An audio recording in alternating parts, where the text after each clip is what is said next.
지금 우리가 하는 말의 요점은 이러한 대제사장이 우리에게 있다는 것이라. 그는 하늘에서 지극히 크신 이의 보좌 우편에 앉으셨으니 성소와 참 장막에서 섬기는 이시라. 이 장막은 주께서 세우신 것이요 사람이 세운 것이 아니니라. 대제사장마다 예물과 제사드림을 위하여 세운 자니 그러므로 그도 무엇인가 드릴 것이 있어야 할지니라. 예수께서 만일 땅에 계셨더라면 제사장이 되지 아니하셨을 것이니 이는 율법을 따라 예물을 드리는 제사장이 있음이라. 그들이 섬기는 것은 하늘에 있는 것의 모형과 그림자라. 모세가 장막을 지으려 할 때 지시하심을 얻음과 같으니 이르시되 삼가 모든 것을 산에서 내게 보이던 본을 따라 지으라 하셨느니라. 그러나 이제 그는 더 아름다운 직분을 얻으셨으니 그는 더 좋은 약속으로 세우신 더 좋은 언약의 중보자시라. 저 첫 언약이 무흠하였더라면 둘째 것을 요구할 일이 없었으려니와 그들의 잘못을 지적하여 말씀하시되 주께서 이르시되 볼지어다 날이 이르리니 내가 이스라엘 집과 유다 집과 더불어 새 언약을 맺으리라. 또 주께서 이르시기를 이 언약은 내가 그들의 열조의 손을 잡고 애굽 땅에서 인도하여 내던 날에 그들과 맺은 언약과 같지 아니하도다. 그들은 내 언약 안에 머물러 있지 아니하므로 내가 그들을 돌보지 아니하였노라. 또 주께서 이르시되 그날 후에 내가 이스라엘 집과 맺을 언약은 이것이니 내 법을 그들의 생각에 두고 그들의 마음에 이것을 기록하리라. 나는 그들에게 하나님이 되고 그들은 내게 백성이 되리라. 또 각각 자기 나라 사람과 각각 자기 형제를 가르쳐 이르기를 주를 알라 하지 아니할 것은 그들이 작은 자로부터 큰 자까지 다 나를 알미라. 내가 그들의 불의를 긍휼히 여기고 그들의 죄를 다시 기억하지 아니하리라 하셨느니라. 새 언약이라 말씀하셨음에 첫 것은 낡아지게 하신 것이니 낡아지고 쇠하는 것은 없어져 가는 것이니라. 오늘 히브리서 8장 말씀입니다. 오늘 제목을 함께 읽어볼까요? 시작. 우리에게 있는 대제사장. 한 번 더요. 우리에게 있는 대제사장. 오늘의 이 제목의 이 말씀이 우리들에게 크신 은혜가 되기를 소망합니다. 본문 요약도 함께 읽어보겠습니다. 우리에게는 하늘의 성소에서 섬기시는 더 좋은 언약의 중보자 예수님이 계십니다. 주께서 우리와 맺으신 새 언약은 주의 법을 우리 마음에 기록해 줍니다. 하나님의 백성은 이 새 언약으로 하나님을 알 것이며 주께서는 그들을 긍휼히 여기시고 그 죄를 기억하지 않으실 것입니다. 아멘.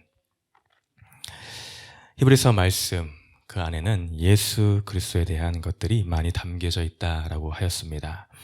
히브리서 말씀을 계속해서 묵상해 가면서 과연 예수 그리스도, 내가 지금까지 그렇게 입으로 믿는다라고 하였던 이 예수 그리스도가 어떤 분이신가, 그 실체가 정말 확연하게 드러나서 우리의 마음 가운데 확실히 심겨지고 박혀져야 될 줄 믿습니다. 신비에 새겨지는 놀라운 은혜가 있어야 될 줄 믿습니다. 그분은 살아계신 분이십니다. 정말 우리를 위한 생명을 내어주신 그런 분이십니다. 그 안에 영생이 있고 참 소망이 있는 줄을 믿습니다.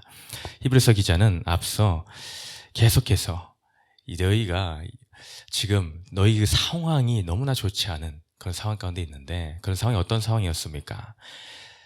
여기저기 흩어져 있는 히브리인 디아스포라 유대인들이 있습니다. 그들은 많은 공격들을 받으며 혼란 가운데에 신앙을 유지할 수밖에 없었습니다. 크게는 밖으로 이제 다른 이방인들로부터의 외압이 있었던 것이죠. 로마의 통치, 로마가 온 제국 나라를 다스리고 있는 그런 시대 가운데에 그런 핍박이 없을 수 없었습니다. 다른 종교를 믿는 것에 대한 핍박이죠. 더 나아가 그들의 같은 종족으로부터의 핍박 또한 있었습니다. 유대교이죠. 그들이 유대교에서 이제 개종을 하여 예수 그리스도를 영접하고 그 복음을 받아들여 이제 신앙생활을 예수와 함께 동행하는 길을 택하였는데, 근데 이게 녹록지 않은 것입니다. 핍박이 있고 또한 손가락질이 있고 또 유대인들로부터 다시 외압이 있으니, 야 너희 그거 힘들잖아, 예수 믿는다는 거 그게 뭐냐, 힘들잖아, 다시 돌아와라, 다시 유대교로 와라 라는 이러한 여러 유혹들도 또한 있습니다. 그렇지 참 그 시대에는 지금처럼 그냥 종교로 인해서 그렇게 많은 지금과 비교할 수 없는 많은 핍박이 따르던 시대였습니다. 생활하기조차도 힘든 그런 상황에 놓이게 되더라라는 것이죠. 그런 가운데에 흔들리는 자들이 있더라라는 것입니다. 아, 진짜 그런가? 내가 예수 믿어서 참 인생이 이렇게 힘든 것인가? 진짜 우리가 유대교로 돌아가야 되는 것인가? 이 예수가 진짜 증거하는 그대로 참 메시아인 것이 맞는가라는 이러한 갈등과 혼란 가운데 있을 수밖에 없더라라는 것입니다. 그러니 히브리서 이 기자는 더 이런 말씀을 남겨서 그들에게 증거하지 않을 수가 없었던 것이죠. 그렇지 않다. 이것이 참이다. 이 예수를 쓰는 분이 어떤 분인가? 이런 분이다라는 것들을 계속 증거할 수밖에 없는 것입니다. 우리가 이 히브리서에서 참 등장하는 독특한 이 예수님을 표현하는 말 중에 하나가 이 대제사장이라는 단어입니다. 3장에서 처음 등장하였으며 그 뒤로 4장부터 시작해서 이 대제사장에 관한 말씀들이 계속 7장에 또 오늘 8장에 이르기까지 계속해서 반복적으로 나타내고 있는 것을 보게 됩니다. 그들에게는 이 대제사장이라고 하면은 이 레위 지파를 따라서 난 그 인물만, 오로지 그 중에서도 선별된 인물만 대제사장으로서의 그 직임을 수행할 수가 있었습니다. 대표적인 것은 물론 아론이죠. 레위 지파에서 자손에게서 태어나서 하나님의 전적인 주권으로 택함을 받은 자라는 것을 우리는 앞서서 히브리서를 통해서 또한 보았습니다. 그 혈통을 통해서 난 대제사장, 일반적으로 생각하기 쉬운 그 대제사장이 그들에게 있어서, 그들의 상식에 있어서는 그가 대제사장일진데 이게 무슨 말인가? 무슨 예수가 또한 대제사장이라고 하는가라는 또한 생각 또한 들었을 것입니다. 그래서 그걸로 부족하니 히브리서 기자는 생각하다. 멜기세덱이라는 자를 끌어오게 되는 것을 우리는 보았습니다. 이 멜기세덱이 누구인가? 성경에 참 기록도 많이 없는 인물인데 그가 누구인가 하는 것들을 끌어서 창세기 말씀을 끌어와서 또 설명을 하는 것을 보게 되죠. 우리가 소위 아는 이 레위 자손 그 지파에서 난 대제사장만이 오히려 그 혈통 가운데에 율법을 따라 그 혈통 가운데에 대제사장이 될 수 있는데, 아무리 생각해도 너희가 말하는 그 예수라는 자는 레위 지파가 아니야. 레위 지파가 아닌데 어떻게 대제사장이 될 수가 있느냐라는 것이죠. 그는 유다 지파입니다. 예수님은 유다 지파. 레위 지파에서 대제사장이 나는 건데 이게 말도 안 되는 유다 지파에서 무슨 대제사장이냐라고 하니 이 멜기세덱을 통해서 설명을 하는데, 자, 멜기세덱을 보아라. 우리가 역사 가운데 창세를 통해서 알고 있지 않느냐. 그 멜기세덱이 그 전쟁에서 승리하고 돌아온 아브라함을 맞이하며 그에게 축복을 하였다. 축복을 합니다. 멜기세덱이. 축복은 아래에서 윗사람이 합니까? 위에서 아랫사람이 합니까? 위에서 아랫사람이 하는 것이 마땅한 겁니다. 한마디로 아브라함보다 위에 있는 것이 멜기세덱입니다. 그러므로 거기에서 하나의 지금까지 이어져 내려오게 된 하나의 근거가 되는 11조의 개념이 태어나게 되죠. 그 아브라함이 멜기세덱에게 11조를 드리게 됩니다. 11조 또한 아래에서 위로 드립니까? 위에서 아래로 드립니까? 아래에서 위로 드리게 됩니다. 아브라함보다 높다라는 것입니다. 자, 그러면서 말하기를 아브라함이 멜기세덱에게 11조를 드릴 때에, 축복을 받을 그때에 아브라함의 허리에 레위가 이미 있었다라는 것입니다. 왜? 아브라함의 자손이 레위이기 때문입니다. 자, 그렇게 생각하면은 누가 더 높으냐? 레위 자손 가운데 나온, 우리가 따지는 그 혈통 가운데 있는 대제사장이 높으냐? 아브라함이 드린 멜기세덱이 높으냐? 그렇다면 멜기세덱이 당연히 높은 것이다. 더 뛰어난 위에 계시는 분이시다. 그 이 예수님이 멜기세덱의 반차를 따라서 온 그분이 바로 예수 그리스도, 우리의 참 대제사장, 큰 대제사장이 되신다라는 논리를 통해서 앞서 7장까지 계속 설명을 해 주었습니다. 자, 그러면서 오늘 말씀이 이어지죠. 지금 우리가 하는 말의 요점, 지금까지 길게 얘기했는데 그 요점이 하고 싶은 가장 중요한 그 말이 무엇이냐? 그것은 이러한 대제사장이 우리에게 있다라는 것이다 라고 오늘 말씀을 풀어나가는 것을 보게 됩니다. 시작하는 것을 보게 됩니다. 여러분, 이 말씀에 어떤 마음이 드십니까? 곱게, 다시 곱씹어 이 짧은 말을 이러한 대제사장이 우리에게 있다. 오늘의 제목에 해당하는 말입니다. 우리에게 있는 대제사장.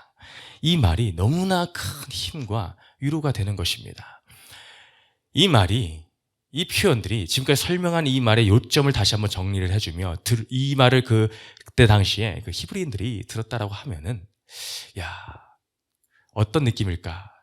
감히 같은 입장이 아니기에 모든 것을 다 느낄 수 없겠지만 그래도 어느 정도 저도 또한 이 말씀을 보면서 큰 감격이 되었습니다. 별거 아닌 문장 같은데 큰 은혜가 되었습니다.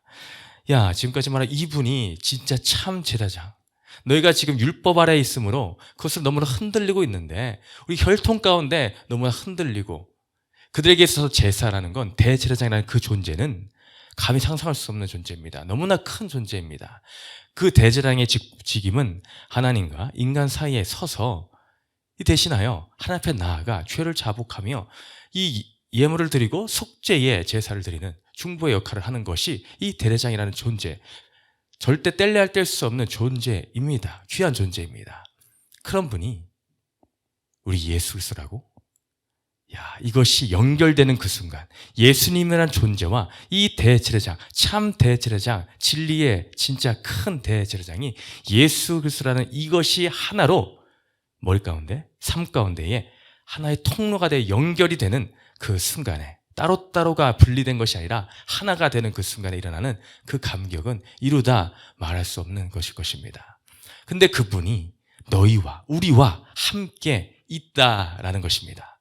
없다가 아니라 있다는 것입니다. 우리의 인생 가운데, 우리의 삶 가운데 이 대제사장이 함께 계시다라는 이 말씀이 너무나 큰 은혜이지 않습니까? 오늘날 사는 우리들에게도 동일한 것입니다. 여러분, 우리가 인생을 살면서 없다라고 하는 것이 너무나 많습니다. 나는 돈도 없어. 나는 건강도 없네. 나는 잘 나가는 부모도 없었어. 이것도 없다. 저것도 없다. 많은 불평거리를 가지며 살아가고 있는 인생이 아닐 수 없습니다.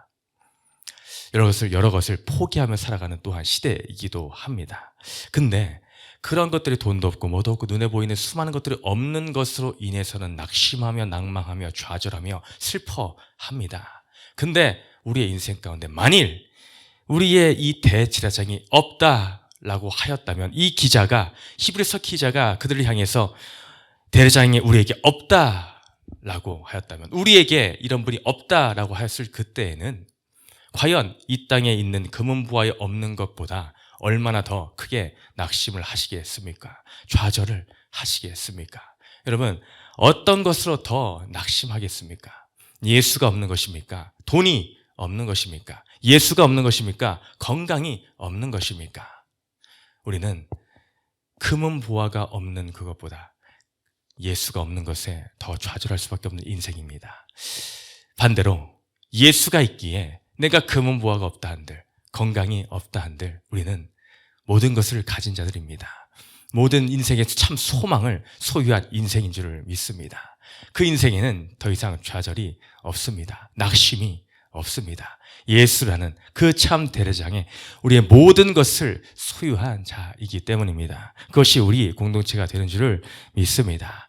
그 예수님에 대해서 또한 계속해서 이야기합니다. 그는 하늘에서 지극히 크신 이의 보좌 우편에 앉으셨으니, 예수께서 하늘에 크신 보좌 우편에 앉으셨다라고 합니다. 예수 그리스도께서 이 땅 가운데 왜 오셨습니까? 그의 목적은 너무나 분명했습니다. 바로 대속을 위해서입니다. 우리를 위한 대제사장이 되시기 위해서였습니다. 그 모든 일을 주님은 완벽하게 끝내셨습니다. 십자가 위에서 보혈을 흘려 우리를 위해서 몸을 찢겨 그렇게 죽으시고, 대신 죽으시고, 또한 부활하셔서 하늘로 올리셨습니다. 저는 이것을 생각하면서 영화에 많이 나오는 그런 장면들을 떠올리게 되었습니다.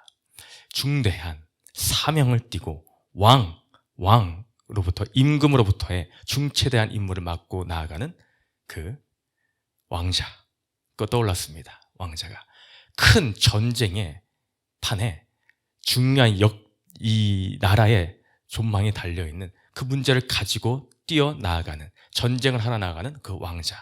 그 왕자가 그 모든 사명을 완벽하게 끝내버리고 이제 승전거를 울리며 다시 본국으로 돌아옵니다. 예수 그리스도께서 모든 전쟁을 완벽하게 마무리하시고 하늘 보좌 자신의 본국으로 올라가십니다. 돌아오셨습니다. 그것을 맞이해 주시는 왕 되신 임금 되신 하나님의 그 모습과 그 모든 보좌, 원래 본인이 있어야 왕자가 있어야 될 그 자리를 다시 회복하여 그 자리 보좌 우편에 있는 그 모습, 이것은 왕자의 승전과 동시에 왕위에 새로운 왕이 나타났다라는 것에 새로운 즉위시과도 대관시과도 마찬가지인 것입니다. 우리 예수님이 그런 분이다라는 것입니다. 그분은 하나님 그 자신이시다라는 것을 다시 한번 이 말씀을 통해 알려주고 계십니다. 우리 함께 계시는 그분, 내가 말하는 이 예수라는 분이 바로 그 하나님 보좌 우편에 함께 계시는 그분이시다. 그분은 그곳에 왕권을 다시 가지시고 이 땅을 통치하고 다스리심과 동시에 또한 2절에는 성수와 참 장막에 섬기는 이시다. 섬기는 분으로 또한 계시다라는 것입니다. 가셨는데 왕위로 회복하러 다 가셔서 또한 섬기는 일을 하고 계신다라고 합니다. 무엇을 섬기시는가? 이 장막은 주께서 세우신 것이요 사람이 세운 것이 아니라라고 하십니다.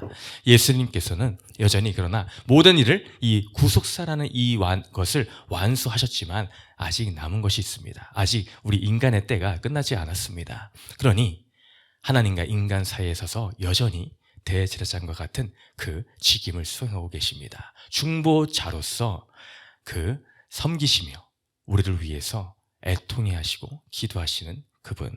오늘 6절 말씀에 그 중보자의 단어가 등장을 합니다. 그러나 이제 그는 더 아름다운 직분을 얻으셨으니 그는 더 좋은 약속으로 세우신 더 좋은 언약의 중보자시라.